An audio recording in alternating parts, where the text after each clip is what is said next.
Apesar de não ter tido nenhuma grande dificuldade no início, eu precisei demais usar o bico de silicone, porque ele não pegava, não tinha pega correta e me ajudou demais.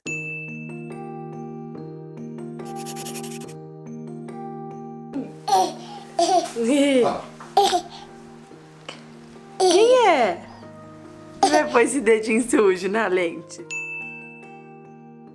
E aí, o que acontece? Algumas pessoas falam que não pode usar o bico de silicone porque pode causar um desmame e tudo. No meu caso foi o contrário. Até os 6 meses dele, ele só mamava com o bico de silicone.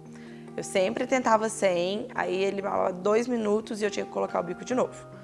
Então, pra mim foi muito bom e depois eu fui tirando aos poucos e aí ele mamava normal. Ele mamou o primeiro mês inteiro em livre demanda e assim, os 2 peitos e eu acho que eu amamentava 40 minutos em cada peito. Eu amamentava muito, só amamentava. E aí, com 1 mês e meio, 1 mês e pouquinho, eu resolvi colocar alguns horários, assim, pra saber, pra eu continuar a minha vida, pra eu poder marcar as minhas coisas, porque senão a gente fica muito em função. E aí eu vi que ele mamava mais ou menos de 4 em 4 horas, às vezes 3 horas e meia. E eu via que ele acordava mais ou menos todos os dias 8 horas da manhã e ele dormia mais ou menos 8 horas da manhã, da noite. Então eu comecei a anotar os horários, eu vi que ele tinha essa rotininha de 4 em 4 horas. E aí eu consegui colocar, acho que com uns 2,5, 3 meses, ele já tinha a rotina dele certinha, que era de 4 em 4 horas, mamava de madrugada. Ele, nesse inicinho, não dava muito espaço, assim, o máximo que ele dava era 6 horas. E aí, depois ele começou a espaçar mais essa mamada de 8 horas da noite.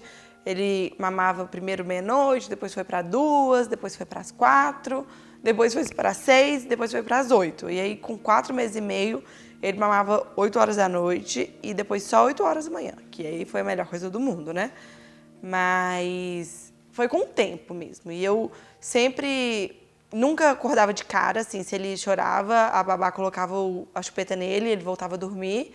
E eu só amamentava mesmo se ele chorasse. Se ele chorasse, não tinha nem o que falar, né? Mas eu tentava enrolar, assim, ele um pouquinho. Acho que a partir dos 3 meses eu já enrolava ele, colocando chupeta e tudo. E se ele acordasse mesmo, eu amamentava. Quando ele começou a fazer esses espaços maiores de madrugada, quando um horário chegava muito próximo, por exemplo, ele mamava 8, depois meia-noite, depois às 4. Quando ele começou a pular a mamada de meia-noite, ia para as 2, 3 horas. Quando ele chegava 3 horas da manhã, que assim, né, fica indo 4 dias seguidos de 8 às 3 horas da manhã, eu dava só um peito às 3 e acordava ele às 4 de novo para mamar.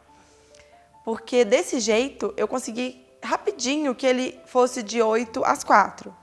E a mesma coisa eu fiz quando ele começou a espaçar essa das 4. Ele começou a ir para 5 da manhã, 6 da manhã. E aí eu já dava um peito só. E depois, 8 horas da manhã, eu acordava ele, dava os 2 peitos para começar o dia, 8 horas da manhã. Então, acho que foi por isso que rapidinho ele foi de 8 da noite às 8 da manhã. Eu vou sentar agora. Eu vou voltar, vou sentar, vou sentar. Anda, vem, mamãe. Isso. Espero que você tenha gostado desse vídeo. Se tiver alguma dúvida ou sugestão, pode deixar nos comentários. Inscreva no canal e até a próxima.